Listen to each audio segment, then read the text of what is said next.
Throughout history, there's always been the bad guys. The ones you will see and hear about in this new show are the ones that are guilty of some of the world's worst crimes.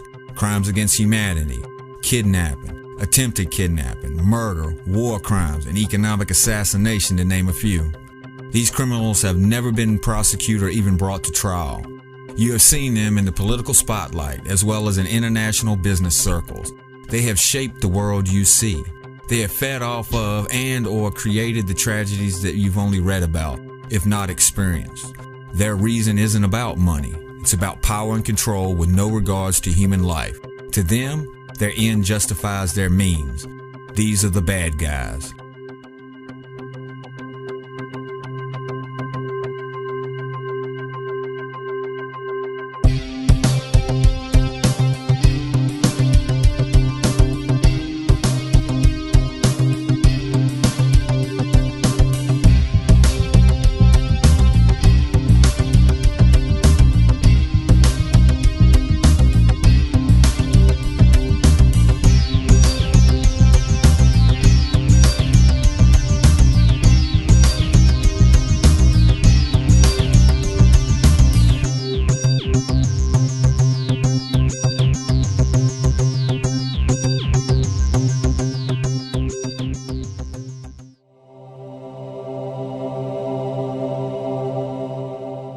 Henry A. Kissinger was born Hans Alfred Kissinger in Germany, May 27, 1923. His father, Louis Kissinger, was a school teacher. His mother, Paula Stern Kissinger, was a homemaker. Kissinger had a younger brother, Walter Kissinger.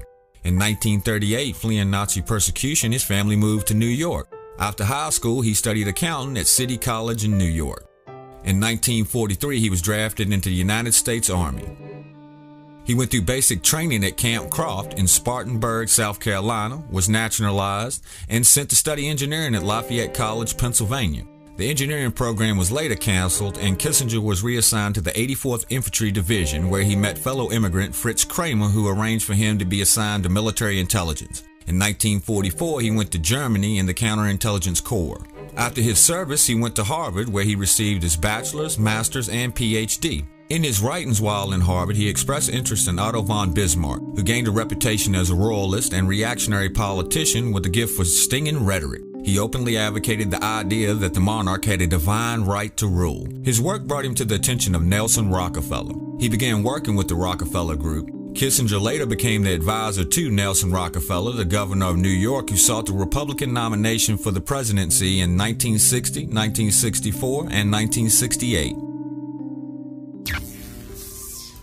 In 1968, Kissinger had become an advisor to the Johnson administration after visiting Vietnam 3 times. He had also become involved in the peace talks in Paris. He shared this information with Richard Nixon, who was running against Herbert Humphrey in the presidential election. He told him that the Johnson administration was close to an agreement with the North Vietnamese, which was being kept secret from the South until it was finalized. At the end of October, Kissinger called to tell the Nixon campaign that there had been a breakthrough in the peace talks. The bombing of North Vietnam stopped, and the final talks were to begin, which gave Humphrey a last-minute surge in the polls. A few days before the election, President Thieu of South Vietnam refused to join the negotiation as advised by the Nixon people, who said, "Hold on, we're going to win." These people are proceeding on the assumption that folks close to you tell them to do nothing till January the 20th. Ah, you got it. Now, we think... I know who they're talking about, too. Is it John Tower? Well, he's one of several. Ms. Chenault is very much in there. Well, she's very close to John. And the embassy is telling the president, and the president is acting on this advice. He started doing it back about the 18th, following our talk on the conversation on the 16th. The peace talks collapsed and Nixon went on to win. Nixon wasted no time making Kissinger a national security advisor and later Secretary of State. Less than a month after Nixon took office, him and Kissinger drew up plans to bomb North Vietnam sanctuaries in neutral Cambodia, which was against the U.S. Constitution because the bombing of Cambodia was an act of war which needed approval by the U.S. Congress. Kissinger also approved a plan to conceal bombing missions from military records. Under Kissinger's supervision, pilots flew over 3,600 secret missions over Cambodia, dropping 110,000 tons of bombs. The bombing was soon picked up by the press, and Kissinger admittedly got the FBI to use wiretaps to find the leak. He wiretapped his staff as well as reporters. He began meeting secretly with the North Vietnamese negotiator Lao Duc Tho, which were kept secret from the U.S. government. Even the Secretary of Defense didn't know anything about the meetings.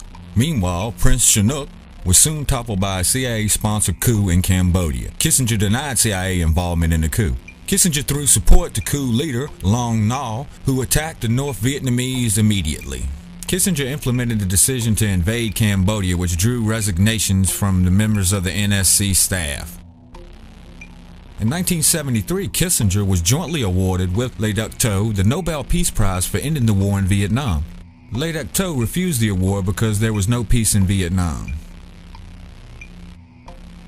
The war continued. The U.S. also continued to bomb Cambodia, which illegally was directed by Kissinger. A few years earlier, major corporations were worried about Salvador Allende, who was running for president of Chile, nationalizing their copper industry and conveyed their concerns to Nixon. Allende won. During the period, Allende was waiting to be confirmed by the Chilean Congress. In a meeting with Nixon, Kissinger said, "I don't see why we should stand by and watch a country go communist due to the irresponsibility of its people." In another meeting between Nixon, Kissinger, and the CIA director Helms, they wanted to come up with a plan so Allende would not come to power. In an internal CIA memo, it outlined Project Fu Belt, Track 2, the code name for secret CIA operations that were intended to undermine Salvador Allende's government and promote a military coup in Chile. This was directly under the supervision of Kissinger and kept concealed from the State Department and Defense, as well as the Embassy of Chile. Chile's General Snyder, a strong believer in their constitution, was a barrier for any type of military coup. Washington wanted him removed. The money was gathered and handled through CIA channels for weapons, tear gas, grenades, ammo, and payoffs. Kissinger later received word that Track 2 plotters had failed an attempted kidnapping of General Snyder. In a meeting with the CIA, he expressed concern if Track 2 could succeed at this time. The very next day, CIA sent a cable to Chile. It is firm and continuing policy that Allende be overthrown by a coup. It is imperative that these actions be implemented clandestinely and securely so that the United States government in American hand be well hidden. In the end, General Snyder was killed in a kidnapping attempt. The Church Committee was tasked with the investigation, in which the CIA testified that Kissinger was informed of the operation every step of the way and even demanding updates. Allende did take office, but only briefly, as a military coup ended with his killing on September 11, 1973. Augusto Pinochet took power and a reign of terror ensued that would last 17 years. Then came Watergate. Nixon resigned instead of facing impeachment. Some of the articles of impeachment were the concealment of the bombings of Cambodia and Track 2. After Nixon's resignation, which led to the impeachment being dropped, any investigation into the secret bombings in Track 2 were stopped. Kissinger remained Secretary of State under Ford. In 1975, Kissinger and Ford thought it best for Indonesia to annex East Timor. Kissinger and Ford met with the Indonesian President Suharto and gave him the go-ahead for the invasion. The American weapons being sold to Indonesia at the time were for self-defense purposes only. The U.S. provided weapons, helicopters, uniforms, ammunition, food, and logistics. Over 100,000 Timorese were killed in the invasion.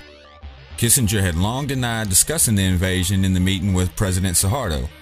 Declassified documents show that during the meeting, Suharto says to President Ford, "I would like to speak to you, Mr. President, about another problem, Timor. We want your understanding if we deem it necessary to take rapid and drastic actions." Ford replies, "We will understand and will not press you on the issue. We understand the problem you have and the intentions you have." Kissinger, "You appreciate the use of U.S.-made arms could create problems. It depends on how we construe it, whether it is in self-defense or as a foreign operation. It is important that whatever you do succeeds quickly. We would be able to influence the reaction in America if whatever happens, happens after we return." While he was on the plane headed back to the U.S. from the trip, the State Department cabled Kissinger twice, saying that the U.S. Congress would cut off military aid and weapons sales to Indonesia because clearly they were using them for offensive purposes. When Kissinger returns, he is angry. Kissinger messages the department, "I want to raise a little bit of hell about the conduct in my absence."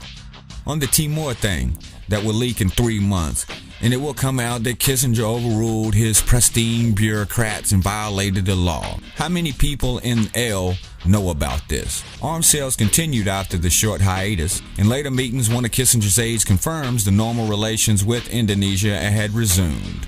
Not willingly, said Kissinger, illegally and beautifully. Kissinger left office when Jimmy Carter defeated Ford in the 1976 elections, but remained as an advisor for presidents to come. In 1982, Henry Kissinger founded Kissinger Associates, an international consulting firm. Although Kissinger is very secretive about his clients, some have surfaced throughout the years. One of his clients was BNL, an Italian bank whose Atlanta branch featured prominently in the BCCI and the U.S. Iraq weapons transfer scandals of the 1980s. Democratic Representative Henry Gonzalez of Texas stated the following on the floor of the House: Henry Kissinger was a paid member of the BNL Consulting Board for International Policy. Mr. Kissinger held this position during the height of the biggest banking scandal of its time, $4 billion in unreported loans to Iraq by the Atlanta branch of BNL. Mr. Kissinger resigned from BNL on February 22, 1991, just days before the Justice Department announced a 347-count indictment against BNL. Some of Kissinger Associates' prominent cronies have been Paul Bremer, former Iraq Director of Reconstruction; Nelson Cunningham, manager partner of Kissinger and McCarthy; Richard W. Fisher, president of the Federal Reserve Bank of Dallas; Timothy Geithner, the United States Secretary of Treasury; Jamie Miskett, deputy director for Intelligence, Central Intelligence Agency; Bill Richardson, former senior manager director, former U.S. diplomat; J. Stapleton Roy, vice chairman, senior U.S. diplomat; Brent Scowcroft, former United States National Security Advisor. Kissinger has also belonged to the Bohemian Club, Council on Foreign Relations, Trilateral Commission, Aspen Institute, and the Bilderberg Group. He is also an honorary Knight Commander of the Order of the British Empire.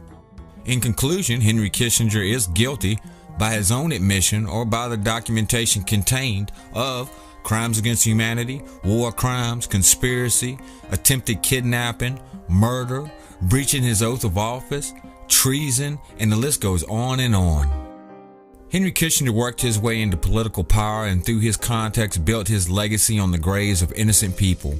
No one can even guess the number of dead from his political and business moves. His disregard for life and pursuit of power has earned him a seat at the table of the bad guys.